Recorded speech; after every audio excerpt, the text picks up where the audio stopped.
जय श्री कृष्ण। प्रिय मित्रों, एक बार पुनः स्वागत है आप सभी दर्शक बंधुओं का आपके अपने चैनल दर्पण ज्ञान गागर यूट्यूब चैनल में। प्रिय मित्रों, आज आपके समक्ष हम बहुत ही ज्ञानवर्धक व प्रेरणादायक कहानी लेकर के उपस्थित हुए हैं। प्रिय मित्रों, आज हम आपको बताने वाले हैं कि किन कर्मों से मनुष्य के लिए स्त्री का जीवन प्राप्त होता है, अर्थात स्त्री की योनि में जन्म मिलता है। तो प्रिय मित्रों, यदि आपने अभी तक हमारे चैनल को सब्सक्राइब नहीं किया है तो प्लीज सब्सक्राइब कर लें, वीडियो को लाइक करें, अच्छे अच्छे कमेंट करें और बेल आइकन ऑन कर लें ताकि आने वाली हर वीडियो की नोटिफिकेशन सबसे पहले आपको प्राप्त हो सके और प्रिय दर्शक बंधुओं आप उसका लाभ उठा सकें। तो आइए प्रिय मित्रों, अधिक विलंब न करते हुए देखते हैं इस प्यारे से प्रसंग की ओर। प्रिय मित्रों, आत्मा का कोई लिंग नहीं होता है। आत्मा अपने कर्मों के अनुसार कभी पुरुष शरीर को धारण करती है और कभी स्त्री शरीर को। अब प्रिय मित्रों, यहां प्रश्न ये उठता है कि किन कर्मों को करने से आत्मा को अगले जन्म में स्त्री का जन्म मिलता है।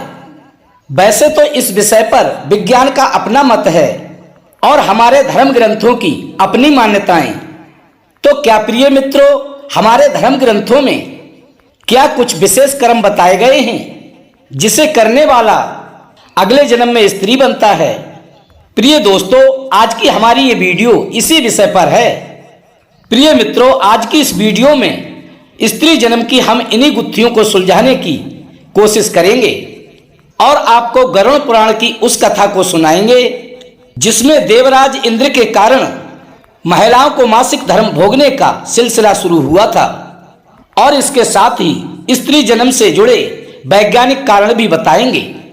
प्रिय मित्रों, जब विधाता ने जीवों की उत्पत्ति की तो उन्होंने दो प्रजाति के जीव बनाए, एक नर और दूसरा मादा।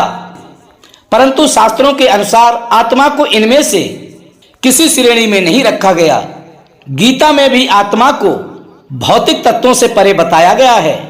ऐसा मत है कि आत्मा का कोई भी लिंग नहीं होता, लेकिन यही आत्मा जब मनुष्य शरीर धारण करती है तो मूलतः किन्हीं कारणों से उसे स्त्री शरीर मिलता है।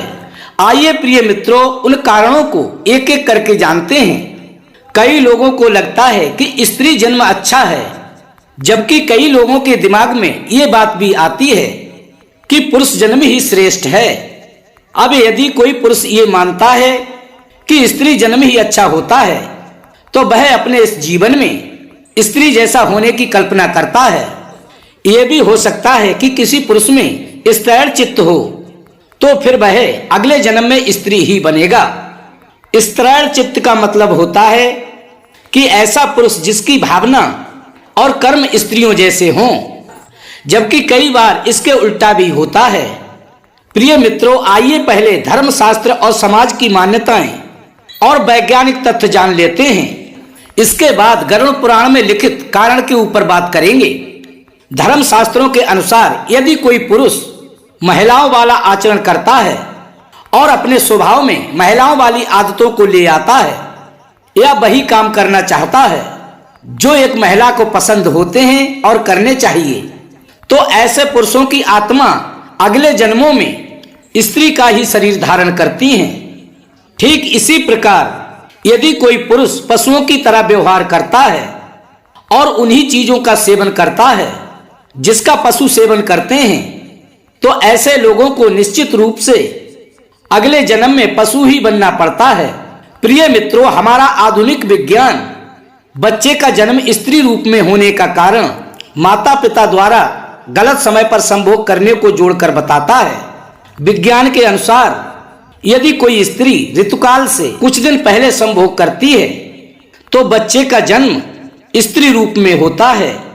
ऐसा इसलिए होता है क्योंकि ऋतुकाल से ठीक पहले महिलाओं के एक्स गुणसूत्र पुरुषों के वाई गुणसूत्रों से कहीं ज्यादा प्रभावी होते हैं, जबकि ऋतुकाल के बाद पुरुषों के वाई गुणसूत्र महिलाओं से एक्स गुणसूत्रों से प्रभावी हो जाते हैं। इसलिए यदि संभोग की प्रक्रिया यदि ऋतुकाल के बाद होती है तो लड़का होने की अधिक संभावना होती है और यदि ऋतुकाल से पहले हो तो लड़की के होने की संभावना अधिक होती है।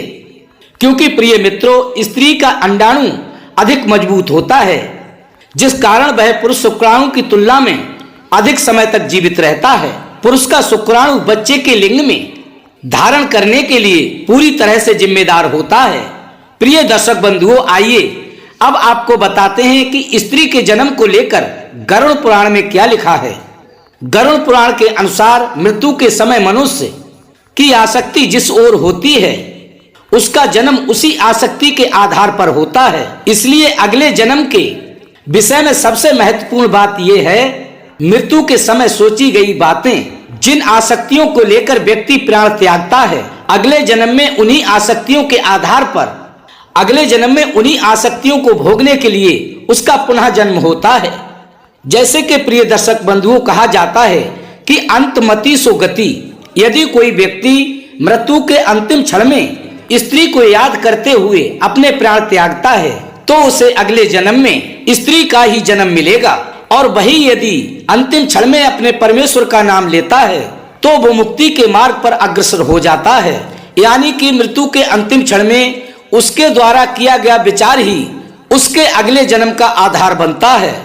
प्रिय मित्रों, इसीलिए शास्त्रों में कहा गया है कि मरते समय हमेशा राम का नाम लेना चाहिए और मन ही मन अपने परमपिता परमात्मा की स्तुति करना चाहिए, ना कि सांसारिक चीजों को ध्यान में रखना चाहिए। कुछ मान्यताओं के अनुसार जो व्यक्ति स्त्रियों का अनादर करता है, अर्थात उनका अपमान करता है या अपनी स्त्री को सताता है, तो उसे अगले जन्म में स्त्री बनकर पूर्व जन्म की गई गलतियों का दंड भोगना पड़ता है और अपने स्त्री जन्म में उसे वही सब कष्ट प्राप्त होते हैं जो कष्ट उसने अपने पूर्व जन्म में स्त्रियों को दिए होते हैं। प्रिय मित्रों, यदि ज्योतिष की बात करें तो ज्योतिष विद्या के अनुसार यदि व्यक्ति की जन्म पत्री के 8वें घर में शुक्र और शनि मौजूद हों और इन्हें गुरु और चंद्र नहीं देख रहे हों, तो व्यक्ति का जन्म स्त्री या नपुंसक रूप में होता है। प्रिय दर्शक बंधुओं, स्त्री जन्म में अनेक कष्ट उठाने पड़ते हैं। आखिरकार हम लोग पुरुष समाज प्रधान में जो रहते हैं, स्त्री के लिए जहां मां बनना एक बहुत बड़ा आशीर्वाद है, वही मासिक चक्र का कष्ट भोगना किसी भी अभिशाप से कम नहीं है। प्रिय मित्रों, स्त्रियों को मासिक धर्म क्यों भोगना पड़ता है और इसका संबंध देवराज इंद्र से क्यों है, आइए समझते हैं। प्रिय मित्रों, इस बात की पुष्टि गरुड़ पुराण में भी की गई है। महिलाओं को मासिक धर्म की पीड़ा देवराज इंद्र के कारण ही भोगनी पड़ती है, क्योंकि प्रिय दर्शक बंधुओं, एक समय की बात है जब एक बार देवगुरु बृहस्पति देवराज इंद्र से नाराज हो गए। उसी दौरान असुरों ने देवलोक पर आक्रमण कर दिया और इंद्र को इंद्रलोक छोड़कर भागना पड़ा।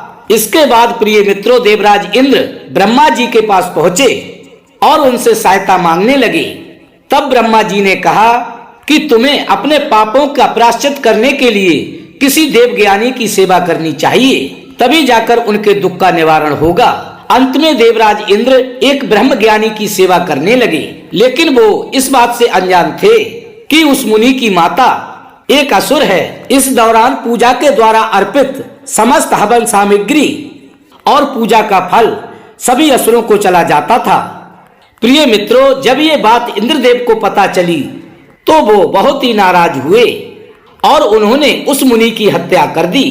हत्या करने से पहले इंद्रदेव उस मुनि को अपना गुरु मानते थे और गुरु की हत्या करना घोर पाप होता है। इसी कारण उन्हें ब्रह्म हत्या का दोष भी लग गया। ये पाप एक भयानक दानव के रूप में उनके पीछे पड़ गया। किसी तरह इंद्रदेव अपनी रक्षा करते हुए एक फूल में छुप गए और कई वर्षों तक उसी फूल में बैठकर भगवान विष्णु की तपस्या करते रहे। तब तपस्या से प्रसन्न होकर भगवान श्री हरि विष्णु ने इंद्रदेव को दर्शन दिए और उन्होंने ब्रह्म हत्या से मुक्त होने का इंद्रदेव को उपाय बताया। भगवान श्री हरि विष्णु ने कहा, वैसे तो ब्रह्म हत्या महापाप है, इसके दुष्प्रभाव से तुम बच नहीं सकते, लेकिन यदि कोई तुम्हारा पाप बांट ले तो निश्चित ही तुम्हारा उद्धार संभव है। सुझाव के अनुसार इंद्र ने पेड़, जल, भूमि, स्त्री अपने पाप का थोड़ा थोड़ा अंश देने का मन बना लिया, जिसके बदले में इन सभी को एक एक वरदान दिया। सबसे पहले पेड़ ने ब्रह्म हत्या का 1/4 हिस्सा अपने ऊपर ले लिया, जिसके बदले देवराज इंद्र ने पेड़ को अपने आप जीवित होने का वरदान दे दिया। इसके बाद जल ने 1/4 हिस्सा ग्रहण कर लिया। तो इंद्र ने जल को वरदान दिया और वरदान देते हुए कहा, जल को अन्य वस्तुओं को पवित्र करने की शक्ति होगी। इसी तरह पृथ्वी और स्त्रियों को भी इंद्र के द्वारा एक एक वरदान प्राप्त हुआ। पौराणिक मान्यताओं के अनुसार स्त्रियां उसी ब्रह्म हत्या के भाग का कष्ट सदियों से उठाती आ रही हैं, इसलिए उन्हें मासिक चक्र के दौरान कष्ट भोगने पड़ते हैं और इस दौरान उन्हें मंदिरों में उन्हें अपने इष्ट के पास जाने की अनुमति नहीं है।